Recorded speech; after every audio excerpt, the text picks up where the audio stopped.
Selepas seminggu berada di dalam bulan Ramadan, saya masih berusaha untuk menyesuaikan diri dari segi strategi macam mana nak berfungsi dengan baik. Pada tahun-tahun yang sebelumnya, Ramadan hadir dengan cabaran baru, iaitu selepas menerima diagnosis dan mengambil stimulan, saya berdepan dengan masalah masa yang tidak tepat untuk mengambil stimulan supaya kita boleh berfungsi dengan baik sepanjang hari. Tahun ini berada di bulan Ramadan pada bulan Mac, artinya subuh masuk lebih kurang dalam pukul 5 suku, maka stimulan itu diambil ketika bersahur lebih kurang dalam pukul 5 pagi. Stimulan ni untuk prolong release berada di dalam tubuh badan kita lebih kurang dalam 8 ke 10 jam. Cabaran pertama yang saya hadapi ialah bila saya ambil stimulan pada waktu sahur, lepas solat subuh tak boleh nak tidur balik sedangkan jam masih awal pagi, dan kemudian kita kena berfungsi pada hari itu untuk tugasan-tugasan kampus di universiti, kerja yang perlu saya lakukan, dan apabila mencecah waktu tengah hari lebih kurang dalam pukul 3, stimulan tu dah tak ada dah dalam badan kita. Perumpamaan yang selalu saya guna adalah seperti orang pakai cermin mata kerana rabun. Bila pakai cermin mata, jelas nampak. Bila cabut cermin mata, rabun semula. Dan bila stimulan tu dah tak ada dalam badan, kita kembali kepada keadaan kita seperti tidak mengambil stimulan ini tadi. Jadi pada pukul 3, pukul 4 tu kerja-kerja membaca,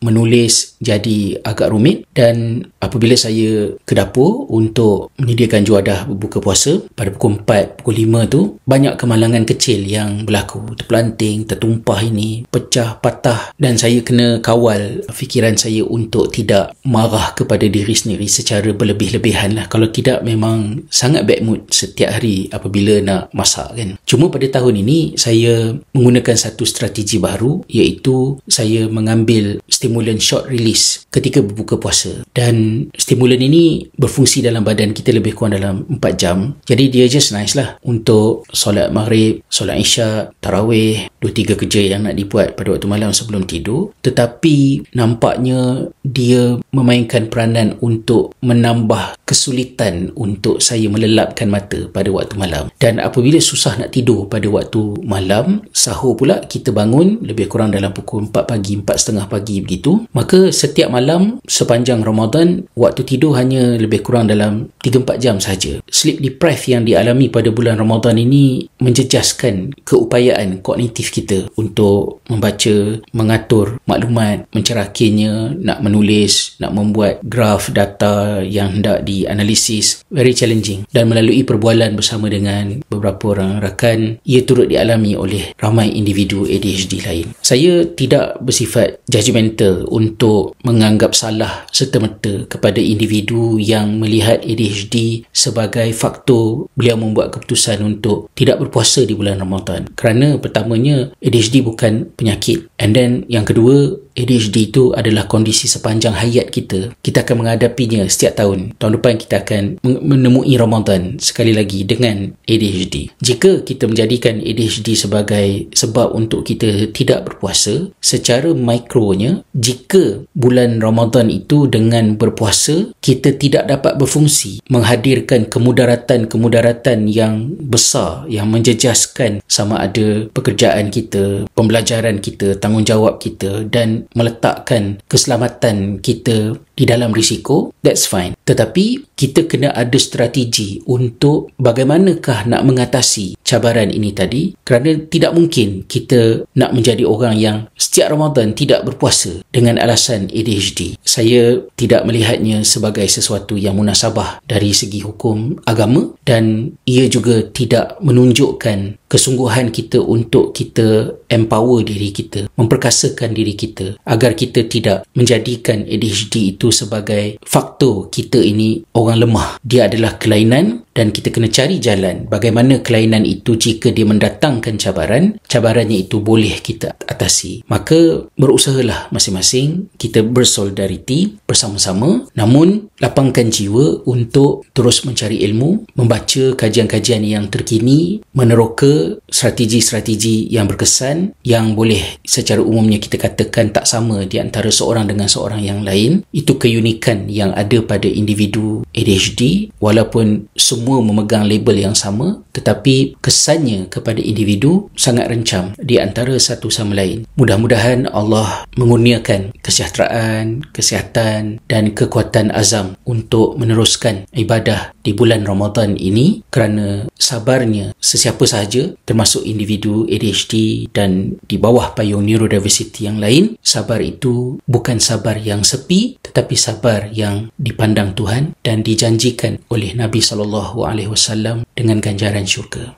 Dan itulah tempat yang kita ingin pergi bersama-sama.